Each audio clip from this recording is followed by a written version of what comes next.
den grund, den starter lige om meget, meget straks. Jeg synes, I skal give Maggie Reilly en kæmpe, kæmpe hånd. Og så håber vi på en rigtig, rigtig fed koncert.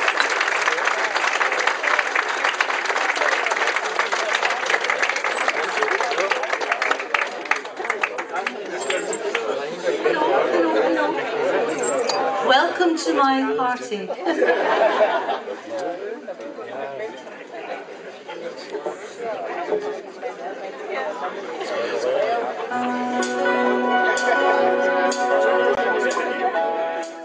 Are you sure? Yes, I'm actually quite sure. It's a very dangerous but it's interesting, to come to places like in Germany, having done all the big towns. It's nice to go into the mountains where you never ever go, up towards the Polish border, and go to towns that are not the obvious places. Yeah, they're really unusual. I mean, when I worked with Mike, we used to do a lot of we'd go to places in Germany and stay in romantic hotels because they were different, and you'd get hotels where nobody spoke English, and so you were really stuffed because you'd turn up after the show and it was like, oh, well, how do we get in? And but it was fun, so I kind of enjoy that. But what do you prefer? Do you prefer to play for a gig for 200 people or 2,000 perhaps? What's your preference?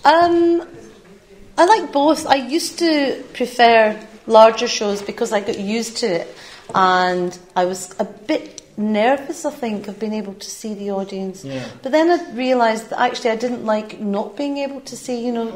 You would look out and you would see the first few rows, and you would have lights in your eyes, and you couldn't see anyone. And I sort of thought, no, I'd quite like to see who actually likes what I'm doing. And so I quite like the interaction when you can see people and you can speak to them, and I like a mix of both. Yes. So it's a matter of temper.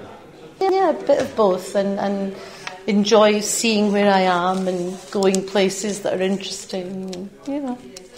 One of the big differences between, for instance, today and in the 80s, where you were with Mike Oldfield, had a couple of hits, fair to say. One of the big differences today is the talent shows, for instance. If Maggie Reilly was 20 years old today, would she enter Britain's Got Talent or Popstar? No. What do you make of those shows? Well, personally I don't like them because I think they build people up for a huge fall, and an awful lot of people get very hurt because they're not chosen. They kind of go into it, and if they get a certain way, maybe 3 shows in, they're in the sort of running, they get really built up, and then when they fail, it must be really horrendous for them because they don't have the backing of having, like how I did it was I worked and I gigged and I gigged and I gigged, and you learn a lot about what you do. You learn a lot about your craft, you learn a lot about how to talk to an audience, you learn about how to interact.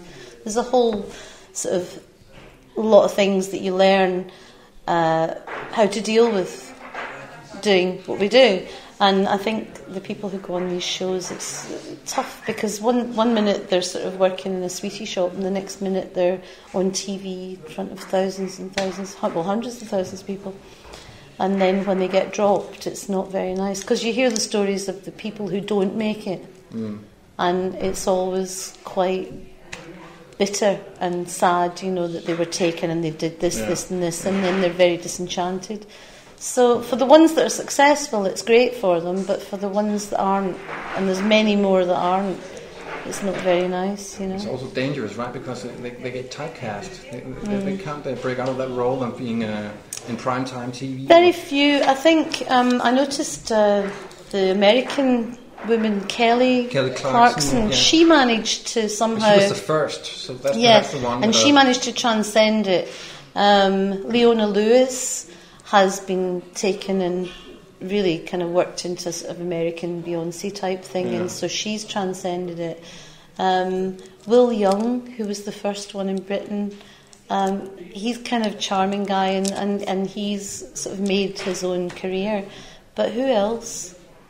It's difficult. All the others you kind of forget about, or they disappear, or you hear about them in a Sunday newspaper, and they're very sad because they feel they've been somehow But isn't the market also much bigger right now, or at the time, because everybody who's got a Mac computer can make music, so and have a MySpace page. You got some music out, and there's a lot of musicians right now.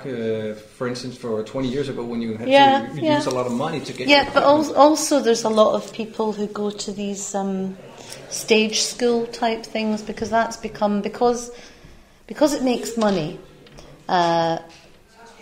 All of a sudden, stage schools have sprung up for musicians, and so you have all these people who are learning very valid stuff. Like Amy Winehouse and Adele, they all went to the Brit School. You know, there's a whole stack of them. Leona Lewis went to one of those places, and they learn their craft in as much as they learn how to construct songs, they learn how to sing in different styles, how to play instruments. I think they're taught a little bit about the background of the industry and how to look at contracts, you know, that kind of stuff, which is a good idea, because we didn't know anything about that. We had to learn by mistakes, really, with contracts. But it strikes me that they churn out. The people who are teaching them are kind of my age, and a lot of them were into the kind of music that was around in the 70s and 80s, soul, funk, that kind of thing. And that seems to me what is coming out of the people that they're now teaching. Yeah. You know, because I'm going, well, hang on, that's the Temptations, that, you know, Smokey Robinson. And then it occurred to me, well, of course it is, because they're being taught by people who have the background that I've got and the music that was being played. But also because of the songs have stamina, perhaps. So. But it's interesting. I mean, some people are just that they're brilliant, and others, they're being taught something that they'll have a great career on a different level. There's very few of them will really, you know, be globally successful. But then that's the same in every industry. Yeah. Is it a tough job to be a musician? Yes. But it's very rewarding. It's like any kind of creative thing. Being an artist is tough.